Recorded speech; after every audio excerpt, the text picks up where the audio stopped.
Okay, you have to bear with me. It's a little after 7 a.m. over here Eastern Standard Time, and Joseph Parker, he is now 21-0 with 18 KOs, defeated Alexander Dimitrenko via third round TKO stoppage. A little bit of controversy, but he looked good, and I agree with the stoppage.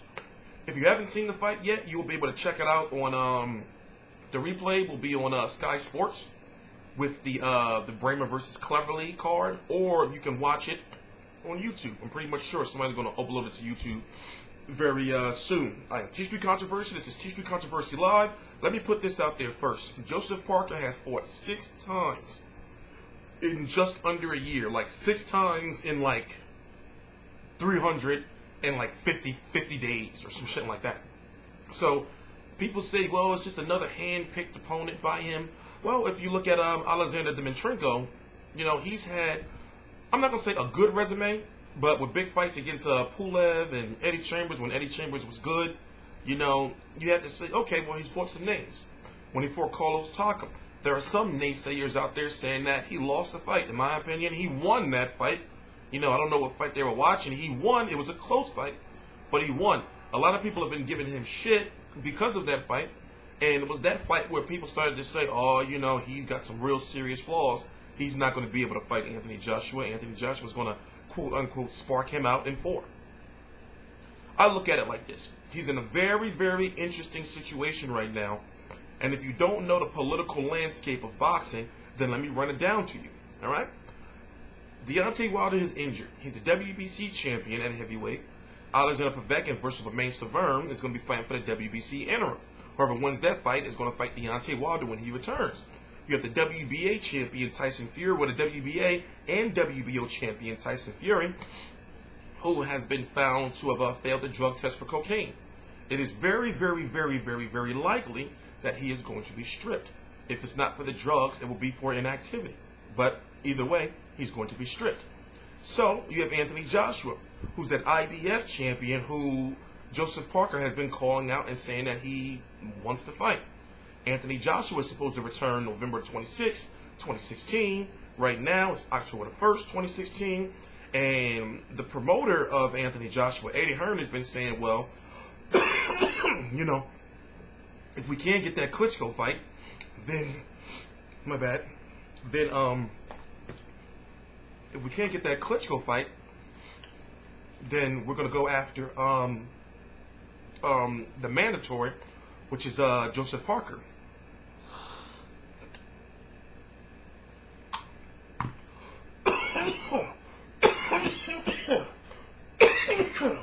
My bad. Sorry.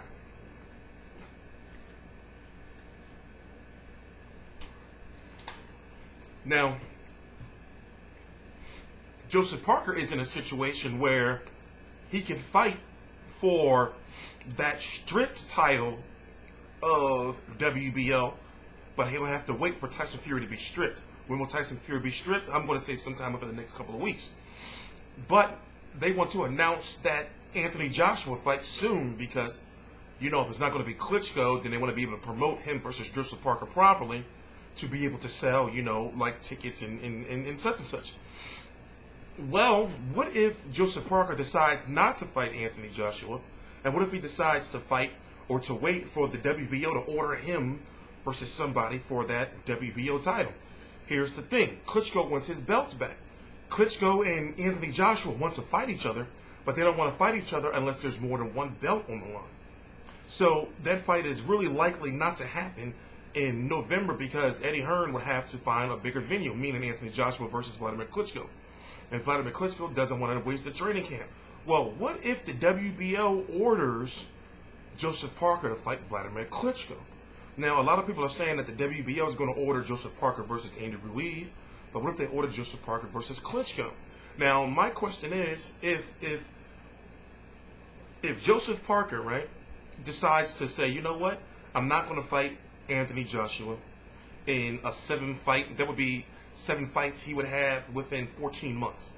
I'm not going to fight Anthony Joshua. I'm going to fight for that WBO title. And then, you know, hopefully if I win, I'll be able to fight Anthony Joshua in a unification, big unification fight. Therefore, I'll also be able to make more money.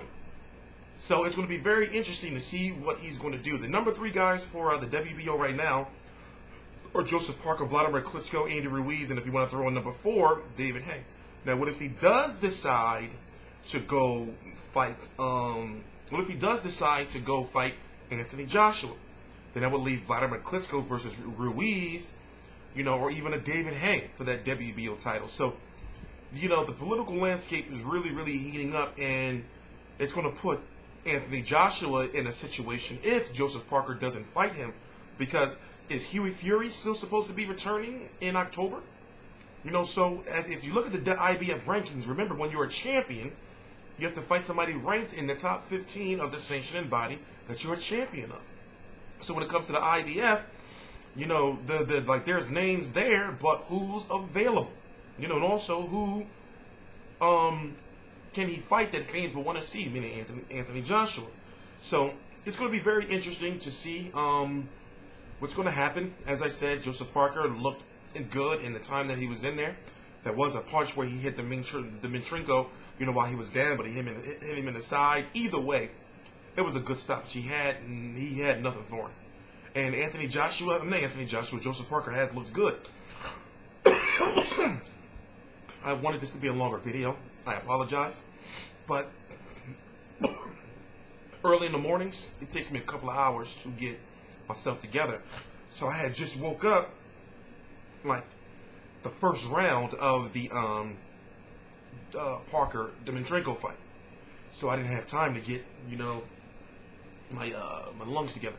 But anyway, I will be covering this situation in detail as soon as some news develops, especially since Anthony Joshua has to announce a fight soon. Just pay attention to boxing politics. Also, if you want a really in-depth of the whole boxing heavyweight political landscape, the video I did before this, the Tyson Fury, cocaine video, I talk about the whole heavyweight division. You got to fast forward until about the half-an-hour mark of the video. I'm T Street Controversy. This is T Street Controversy Live. Please subscribe.